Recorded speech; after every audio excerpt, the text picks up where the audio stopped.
Bonsoir, mesdames et messieurs, en direct du Palais des Sports, Léopold Drolet, c'est votre émission d'avant-match Rondelle Libre. Vincent Paquette en compagnie de Benjamin Dubois. Bonsoir, Benjamin. Salut, Vincent. Alors, ce soir, sixième affrontement et dernier affrontement entre le Phoenix de Sherbrooke et les Olympiques de Gatineau. Un match, Benjamin, qu'on peut qualifier d'une importance cruciale pour le Phoenix, alors qu'on est en pleine course aux séries éliminatoires. Il reste seulement 8 matchs à la saison régulière et le Phoenix de Sherbrooke occupe actuellement le 17e rang, 2 points derrière le Drakkar de Bécomo, qui est au 16e rang et dernier rang donnant accès aux séries. Donc, il est primordial de se mettre à gagner, et ce, dès ce soir pour la troupe de Stéphane Julien. D'autant, Benjamin, en plus que là, le Phoenix de Sherbrooke, on connaît une mauvaise séquence. On a 3 victoires seulement aux 10 derniers matchs. Et là, on affronte les Olympiques de Gatineau, qui, à l'inverse, en ont gagné 7.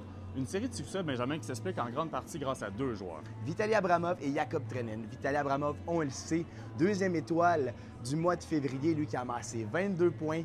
Il est le deuxième meilleur pointeur du circuit Courtois avec 91 points. Et on le jumelle avec Jakub Trenin, son joueur de centre. Écoute, il ne dérougit pas dernièrement. À ses 4 derniers matchs, il a amassé 8 points.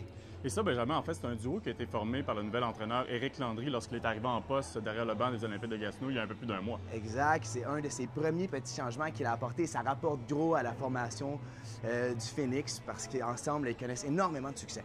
Et pour revenir au Phoenix de Sherbrooke, Benjamin, on ne peut pas passer sous silence l'absence du joueur recru Anderson McDonald. On pensait pouvoir le revoir dans l'alignement ce soir. Malheureusement, ce ne sera pas le cas. On rappelle aux téléspectateurs, ce dernier s'est blessé à l'épaule à la fin du mois de janvier et donc ne sera pas de retour ce soir.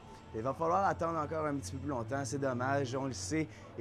Écoutez, McDonald connaissait énormément de succès contre la formation de l'Italie, lui qui avait amassé 8 points en 4 matchs. Donc, c'est une lourde perte ce soir, une fois de plus. Enfin, devant le filet pour le Phoenix de Sherbrooke, ce sera Evan Fitzpatrick. Il sera opposé à Mathieu Bellemare des Olympiques de Gatineau. Sur ça, Benjamin, je te souhaite une bonne rencontre et à vous aussi à la maison. Bon match!